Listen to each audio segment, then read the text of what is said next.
সারাদিনে ঘরের কাজ সেই সঙ্গে সমানতালে বাইরে ছোটাছুটি সবকিছু করতে করতে যেন জীবন অতিষ্ঠ হয়ে ওঠে। কিন্তু একদিন যদি আমরা না কাজ করে থাকি সেদিন মনে হয় যেন কি একটা করিনি।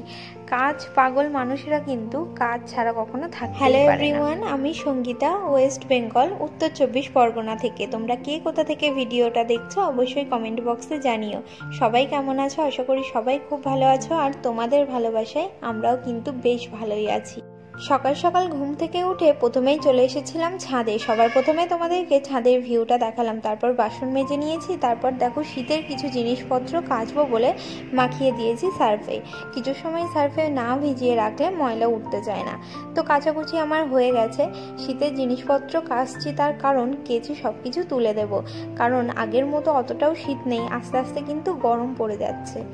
শীতের চাদর, ব্ল্যাঙ্কেটের সব কিছুই কেচে দিয়েছি। এই শীত পড়ার আগে শীতের জিনিসপত্র বার করা আর শীত চলে যাওয়ার পর শীতের জিনিসপত্র কাচাকুচি করে তোলা, এই হলো একটা মা বাবার ঘরের জিনিসপত্রগুলো আগেই কেচে তুলে দিয়েছি, আর আমাদের জিনিসপত্রগুলো লাস্টে কাচছি। এই কেচে সবকিছু তুলে দেব, তারপরেই শান্তি। এখনো কিন্তু কিছুটা কাচাকুচি বাকি রয়েছে। তো যাই হোক, স্নান টান কমপ্লিট করে চলে এসেছি। ঠাকুরের পুজো দেব, ঠাকুর ঘর মুছে নিলাম। ঠাকুর ঘর মোছা হয়ে গেলে যাব ঠাকুরের বাসন মাজতে। ঠাকুরের সিংহাসনের থেকে শুকনো ফুলগুলো তুলে নিয়েছি, টাটকা ফুল দিয়ে সাজাবো, সেই জন্য এখন যাচ্ছি বাসন মাজতে। তো যাই হোক, আমাদের গাছে অনেক গাঁদা ফুল ফুটেছিল, সেই ফুলগুলো তুলে এনেছি, সঙ্গে বেলপাতা, তুলসী পাতা। এখন ঠাকুরের পুজো করে নেব। পুজো দেয়া কমপ্লিট হয়ে গেছে। এবার ছেলেকে তুলে দিলাম ঘুম থেকে।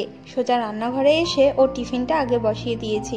টিফিনে নিয়ে যাবে আজকে নুডলস। ওদের স্কুলের একটা টিফিন চার্ট আছে, সেই টিফিন চার্ট অনুযায়ী প্রত্যেক দিন ওর খাবার রেডি করে দিতে হয়। আজকে যেমন লেখা ছিল চাউমিন, কিন্তু হাতে খুব কম সময় থাকায় আমি চাউমিন বানাতে পারিনি, নুডলস করে দিয়েছি ঝুড়ো ঝুড়ো করে। খুব কম সময়ের মধ্যে আমিও রেডি হয়ে গেছি, ওকেও রেডি করেছি। স্কুলে যাওয়ার জন্য আমরা গাড়িতেও উঠে গেছি। ওকে স্কুলে পৌঁছে দিয়ে এখন ফিরছি বাড়ি। যাওয়ার সময় আমরা গাড়িতে গেলেও আসার সময় আমি যখন একা ফিরি আমি তখন হেঁটে ফিরি, কেননা আমার একদমই হাঁটা হয় না সেজন্য। আর আমাদের বাড়ি থেকে স্কুলটা খুব বেশি দূর নয়, এই হাঁটা পথে মিনিট 10 মতো। তো যাই হোক, বাড়ি চলে এসেছি। আর এদিকে মাছ নিয়েছিল, পোনা মাছ, সেই মাছটা কেটে ধুয়ে ভালো করে রেডি করে নিয়ে ওদিকে কেটে রেখেছি কাঁচকলা আর আলু। কাঁচকলা আলু দিয়ে বাটা মাছ আর পোনা মাছের ঝোল হবে একসঙ্গে। আর এদিকে লাউ শাক কেটে রেখেছি, লাউ শাকের ডাঁটা, আলু আর কুমড়ো, মিষ্টি কুমড়ো, এই হবে আজকের রান্না। ছেলেকে স্কুলে দিয়ে আসার পর বাড়িটা কেমন ফাঁকা হয়ে যায়, বাড়ি থাকলে কি যে দুষ্টুমি করে। তো যাই হোক, এদিকে আমার রান্নাটাও প্রায় শেষের পথে। এখন ঝোল ফুটে উঠেছে, মাছগুলো দিয়ে দিলাম। বাটা মাছ আর একটা পোনা মাছ একসঙ্গেই রান্না করেছি। তো ঝোলটা আমি নামিয়ে নিয়েছি, আর এদিকে কড়াইতে বসিয়ে দিয়েছি, লাউ শাক রান্না হবে সেজন্য। টমেটো, পেঁয়াজ, কাঁচা লঙ্কা সবকিছু তেলের ওপর দিয়ে দিয়েছি। এরপর দেবো চিংড়ি মাছ। চিংড়ি মাছ দিয়ে লাউ শাকের ডাঁটা, এই রান্নাটা কিন্তু দারুণ লাগে খেতে। যারা খাও তারা তো অবশ্যই জানো। তো যাই হোক, লাউ শাকটা আমি বসিয়ে দিয়ে আরও আদার্স যে কাজগুলো আছে সেই কাজগুলো সেরে নেব, কেননা রান্না কমপ্লিট করে আমাকে আবারও বেরোতে হবে। আমার জায়ের এখন প্রেগনেন্সি টাইম চলছে, তোমরা অনেকেই জানো যারা আমার ভ্লগ দেখো। তো সব কিছু কাজবাজ কমপ্লিট করে আমি এখন বাসে উঠে পড়েছি, যাব মল্লিক ডায়াগনস্টিক্সে। ডাক্তার একটা USG রিপোর্ট লিখেছে, সেটাই করাতে নিয়ে গেছিলাম যাকে।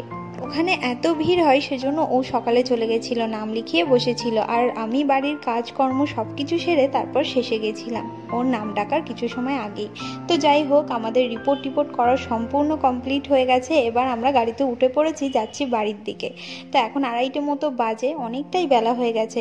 ওর বাবা ওকে স্কুল থেকে নিয়ে এসেছে। বাড়ি এসে দেখি খাওয়া দাওয়া ওর কমপ্লিট, ওর ঠাম্মি ওকে খাইয়ে দিয়েছে। তো যাই হোক, ব্লগটা আমি এখানেই শেষ করছি। সবাই খুব ভালো থেকো, সুস্থ থেকো, আর ভিডিওটা ভালো লাগলে একটা লাইক, কমেন্ট, একটা শেয়ার করে দিই।